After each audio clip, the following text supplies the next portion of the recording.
What's up, guys? My name is Sinwin. This is Automotive Economics. Today we have an interview with Karey, a longtime buddy of mine. He's known me since I've had my first Z, and we've been through a lot. And he's here today with his Mark 7.5 GTI. So the first question I have for you today is, how did you acquire this car?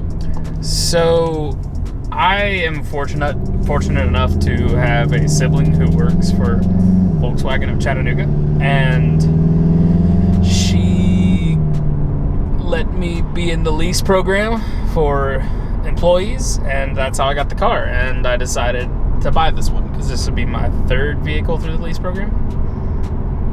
What were your other ones? The first was a Mark 7 GTI. It was a 2017. You had that one for a very short amount of time. 3 months. Yeah. Then I got the 2018 Audi S3. That thing was cool. It was fun. It was pretty too. It was super nice blue color. Yeah, the Navarro blue had the pretty headlights. Mm-hmm. So this next question is going to be kind of a dumb question, but do you enjoy this car? Yeah. Every day.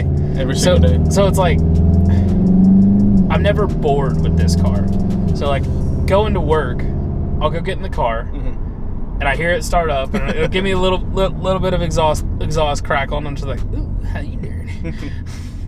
So your last cars, you really didn't do a lot to them because they were lease cars, but this one you plan on buying. So what do you plan on doing to it?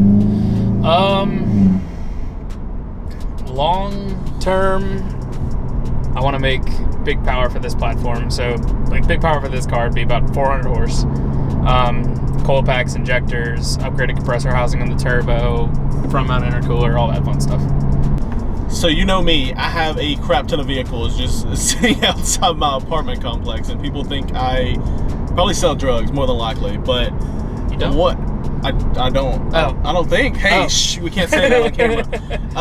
But what do you have besides this car?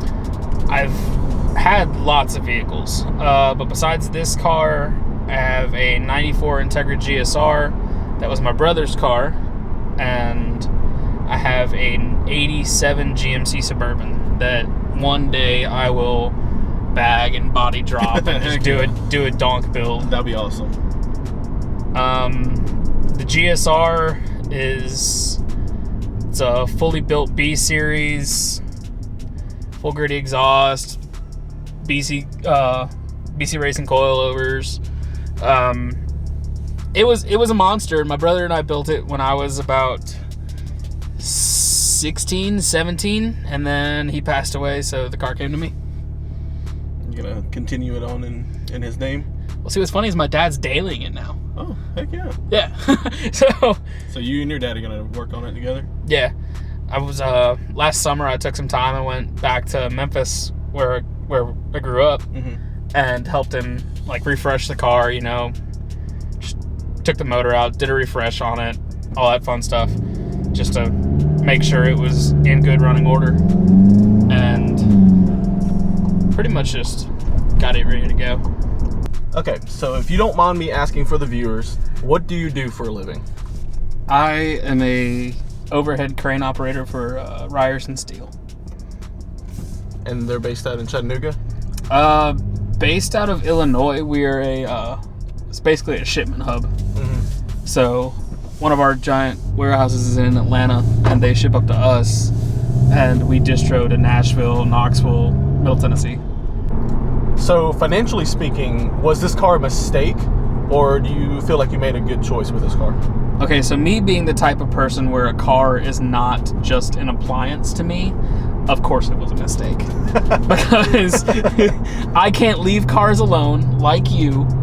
It's, they're an addiction. And as soon as I start adding something or modifying something, I want to do more, and I want to go faster, and I want to handle better, and it's a never-ending cycle, but I love it, and it's a lot cheaper than cocaine.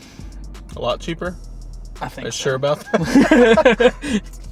Do you ever buy cars that hold the value really, really well? Nope. Ooh.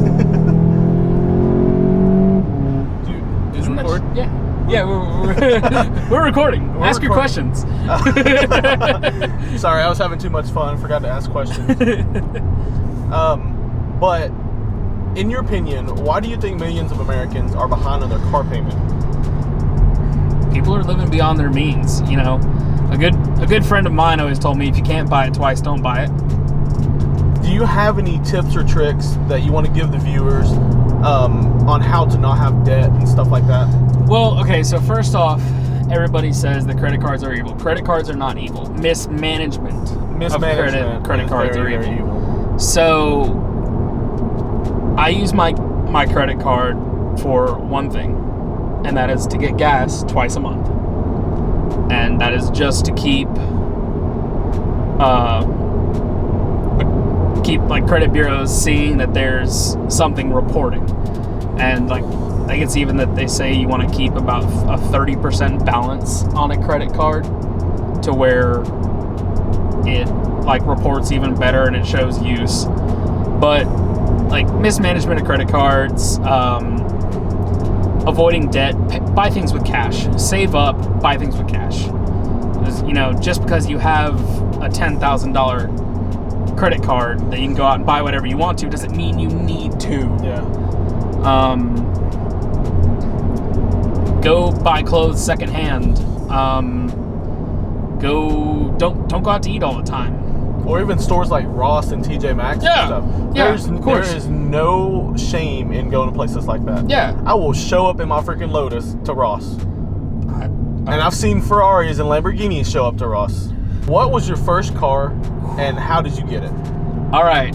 First car was a hand-me-down from... That's that was the car that I met you with, too. Yes. Her name was Bessie Lou. And some people called her Fancy. Fancy? Okay. Fancy was kind of a joke. It was a 94 Honda Accord LX and I had done just about everything I could to make it match an EX, you know, which really the only thing you're doing there is replacing the rear speakers to 6x9s instead of the 4.5s, and that's literally all it takes. Literally all it takes to jump from LX to EX. Oh yeah, sunroof too, but you know, nobody needs that. You can cut it out. Yeah, it's weight reduction. But it was a 94 Accord. It was my baby. I had it from the time I was 14 years old to 26. Wow. And it went through several transformations. And transmissions. I was stupid. It was automatic. And I wasn't nice to it at all. I drove it like it was a race car. Probably like that guy does. Poor EK. What's the car that you wish you never got rid of? My Accord. Your Accord? My Accord. So what made you get rid of it? I never really got that story. So I just bought my Infiniti, and I didn't have a need for two cars, and I was living in an apartment complex at the time, and we already had two cars there with like my sister and I living there. So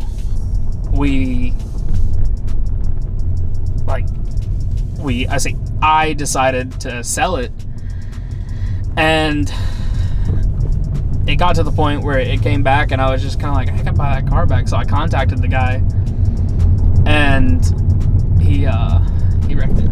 He wrecked it? Yeah.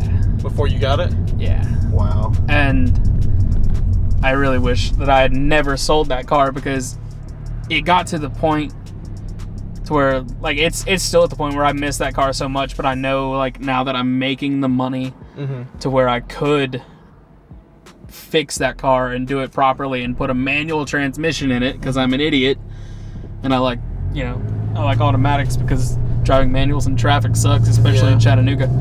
But they're fun. Yeah. So thank you so much for driving all the way from Chattanooga on your birthday weekend to see me, have lunch with me and everything, and actually let me drive this car and everything and interview with me. I wanted to get your insight on everything. I know you've come a long way since I first met you. I think we both have. A lot of my friends, I like seeing my friends succeed.